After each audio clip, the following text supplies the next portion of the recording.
morning students. In yesterday's class we have discussed about the agricultural practices and this is our first chapter, crop production and management. In that chapter agricultural practices is there.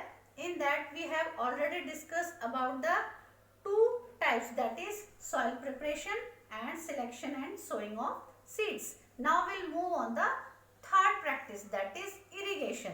Students, what do you mean by irrigation? Irrigation means watering the plants. How you will give water to different plants. Seeds sown in the soil require water for their growth. Water requirements differ from crop to crop. For instance, paddy seed needs a constant supply of water, whereas wheat requires water at regular intervals.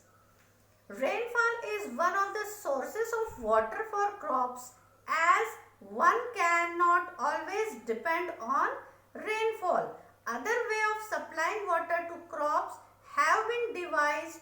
Irrigation refers to an artificial application of water to the soil for assisting the growth of plants. So students, generally irrigation is a artificial method which supply water or which help in growth of plants. Water for irrigation is obtained from wells, rivers, lakes and tube wells. Methods of irrigation can be considered under two broad categories, that is traditional method and modern methods. Okay students, irrigation can be done with the help of two methods, traditional method and modern method. First we will move on the traditional method.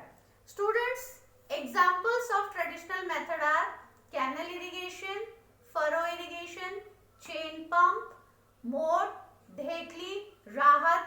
These are different types of traditional methods which we follow to irrigate the crops. These methods are cheaper but often leads to wastage of water. What is the main advantage of this traditional method? That is, they leads to wastage of water. With the help of these methods, we can waste most of the water. Now we will move on the second method, that is modern methods. Modern methods, sprinkler irrigation, drip irrigation are some examples of modern irrigation. These methods help in saving water. What is the main advantage of modern methods? These methods help in saving water.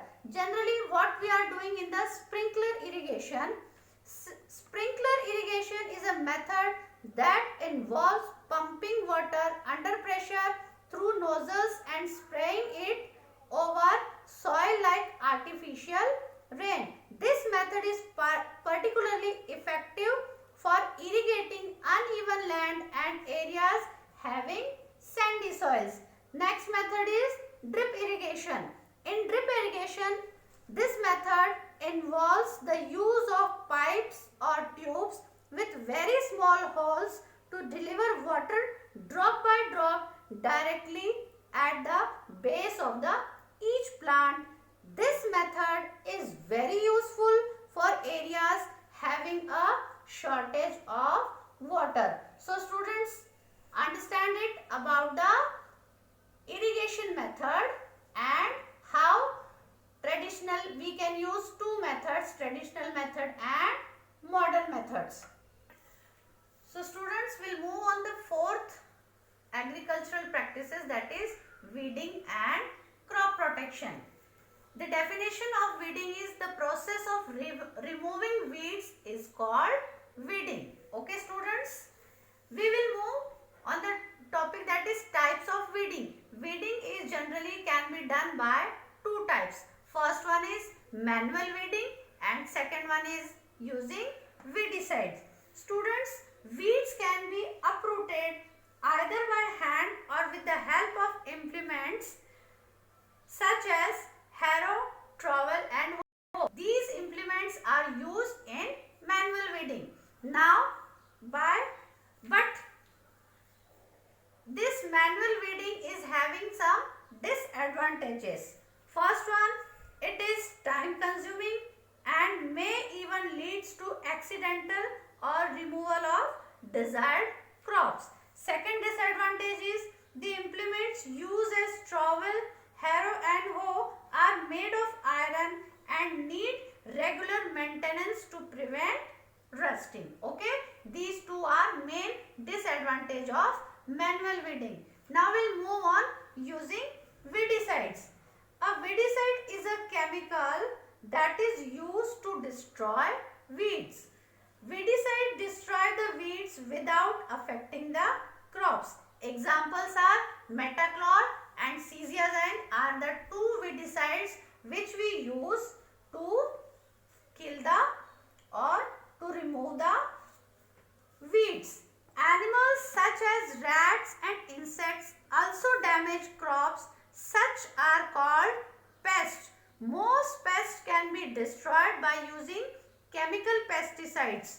So, weedicide and pesticides, they both are also having some disadvantages. First one, accidental contact with these chemicals may adversely affect the health of farmers. And second one, traces of these poisonous chemicals may remain in crops themselves, which can harmful to human being. It is therefore very important to wash grains and vegetables thoroughly before consumption.